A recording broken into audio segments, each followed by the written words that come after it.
Hey, so I'm kind of doing a double header today because there's a couple things coming my way. Um, I had this really amazing memory uh, of my brother Sean, who is on the other side. Um, I want to do a reading about people who are actively releasing other people during this eclipse season, but just also if you're walking away from um, a toxic person or a relationship, whether it's with a loved one, family, or friend, and you're trying to find the self-kindness in it. Almost like there's a lot of guilt that we have when we walk away from a dynamic. And I'll be honest with you, I've walked away from two best friends, like best friendships. The first, oh, the little baby crying. Babies like to cry during my readings these days now. But anyway, maybe about 15 years ago, I walked away from a best friendship who was a person who could not coexist with my life partner at the time, and was very proprietary over me, and was also like, in a way, she felt like she tried to control me a lot. And for me, I'm someone who, I just need someone to be best friends with, and I don't need someone who is controlling. So I had to let go of that best friendship. It was really hard because I felt like a sister. She felt like a sister. And then recently I let go of another best friend who is the father to my niece and nephews, who I watched grow up and I love very dearly and I miss tremendously. And that relationship was really hard to let go of because there was a lot of toxicity happening in their family dynamic. And I couldn't watch anymore, be a part of it, or even listen to him speaking about his kids in such an unkind way, because those kids were like my kids in a way. But that said, I released those people, to be honest with you, during a very specific like planetary transit. It wasn't with during eclipse season. Actually, they both happened like in the beginning of fall. It was really weird. Anyway, but it was during Libra season that it happened, and so it was about me finding balance both ways. That said, I had this memory of my brother that just came up as I was finishing up the other reading. Um, I had this video of my brother who I'll post on Facebook because it was fun. My brother had such a close relationship with my niece and nephews. They regarded him as kind of like I don't know, it's like a jungle gym of a human, and like a big brother kind of dynamic. Sean was always like a big little kid, and I think anyone who met him can talk to that. But there's this thing that he did, like it was like one of the last trips that I saw him on was Christmas of 2019, and I have this video of him pushing our nephew Nathan on the swing, and Nathan is like this wild child, and so he was always like, push harder, push higher, and like Nathan's like this big daredevil, and kind of like the same way that Sean was.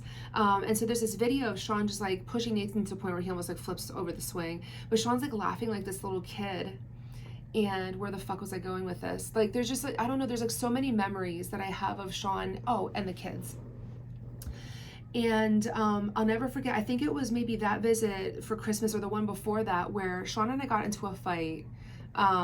We had everyone over for Christmas, and it was like the four kids, my best friend, my parents, and Sean and me, and I think maybe my partner at the time. And you know, they were climbing all over Sean, and they loved him. Like, they saw him like once or twice a year, so they're like having a blast. And Sean and I got into it because he was like talking shit to my mom, and I was just not having it. At the time, they lived together, my parents and my brother, and while I couldn't imagine that, just because being an adult and live with your parents is like its own thing, its own challenge, Sean particularly struggled because of his addiction and codependency. And so there's a lot of issues around self-worth, and that's kind of where the fights generated. But anyway, I was telling Sean to go fuck himself for one reason or another because he talked to my mom disrespectfully. And I'll never forget, in that moment, my nephews got mad at me for being mad at my brother. And one of them was like, not cool, Aunt Krista. And they're like, yeah, not cool. You're a jerk to your brother. And I'm like, man, fuck you guys. Like, I was almost like a moment of like, I can bring you into the world and I can take you out too. Because I was like, how dare you take my brother's side? But I just, like, it's just a moment where, like, I want to come full circle on this because I swear to God I have a point.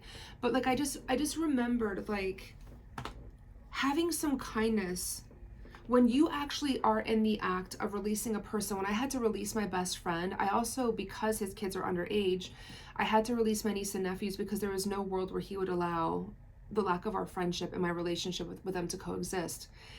And I sometimes go back and I remember those really great moments with my niece and nephews that are super fun, but then also like Sean was tied to them. And that memory came up of like the kids defending Sean. I think they were like maybe 12, 13, and 16 at the time, but they like loved him so much they're like, you know, willing to tell like the aunt who showed up for them often, you know, like the one to you know, screw off. But my point being, if you are actually doing the work during this season and you're letting people go, you're going to feel grief. You're going to feel nostalgia, because you're going to remember all the good times in addition to the bad.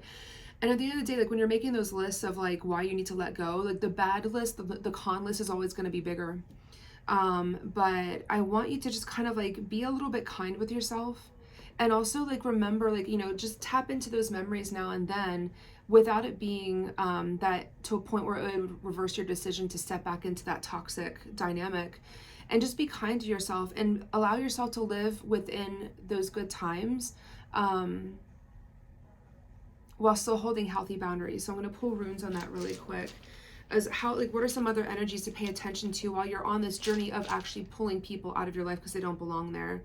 So Huilo, I actually really like this message, is about being wholesome, realizing that you are a whole person, and that the more that you stand in yourself holistically and who you are, and you know, the more that you hold boundaries around toxic dynamics and relationships, the more you stand in your own wholesome power.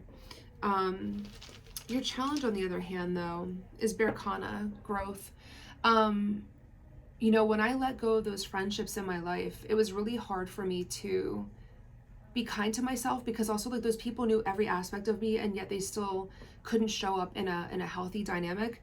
And it wasn't until I realized that I was holding on to something that I had no business holding on to, you know, I realized that by me releasing those two friends that I'm talking about, it was for me to grow. And I feel like sometimes if I still had them in my life, I don't think that I wouldn't have been able to flourish in the way that I have. And so, and also have a strong knowledge around healthy boundaries. And so Berkana is a really good challenge to step into, because without, like, if you can't release these energies, you cannot grow. And the outcome of that is Ingwaz, which is really pretty, is fertility, it's abundance. But it's about you realizing that you were all that you needed from the very beginning, that if these people have no business being in your life, if they don't add to it, if they don't bring joy to it, you know, and if they have to leave, just know that you yourself are enough, and that you were enough of a choice. Sorry, my brother's coming through again in the middle of my reading. That hasn't happened in a while. But you are enough of a choice in this matter. Like, you know, if you choose yourself over a toxic person or dynamic, you're worth making the decision for. Sean just came through and he was just like, he just reminded me of like the not cool Aunt Krista, like that whole dynamic. Like, he loved that the kids stuck up for him, or stood up for him, but he also knew in that moment that he was being a shithead to my mom, and he just didn't like the fact that I was calling him out on it. But I think that my brother walks with my niece and nephews. I do believe that my 3 nephews are no longer living with their father, and 2 of them are underage, and I worry about them every day. I'm like, who are they living with? Whose roof are they under? Are they incarcerated? Like, which I hope is not the case. I really knock on wood. But you know, it's like, as they are on that lonely road, I have asked my brother to walk with my 3 nephews. And for my niece, I know that she's a really strong feminine, but I also had asked Sean to, I don't actually think that they kind of vibed. Like, my niece was a hard one to crack, but I also asked my brother to like walk with her too, and just make sure that she stays on a decent path. And I think that her path is going to be decent. I think she's super smart. Like, she's going to go to college, but I think she's going to be really hard. She's going to have a hard shell with the world in the way that my best friend did. And now without me in their lives anymore, I feel like it's an even harder shell. And so I think that's why my brother came through, because it's like he's just validating that everyone's meant to go on their own journey, and I'm not to be, you know, sometimes if something's toxic, when you choose yourself, it's not the worst thing. But I also think that he was letting me know that I kind of won that fight back in the day, that I was right, which is always nice to hear. But anyway, yeah, so if you are making the decision to cut people out during this time. Be kind to yourself and just realize that you are worth that decision. And that is the moral of that story. Have an amazing weekend.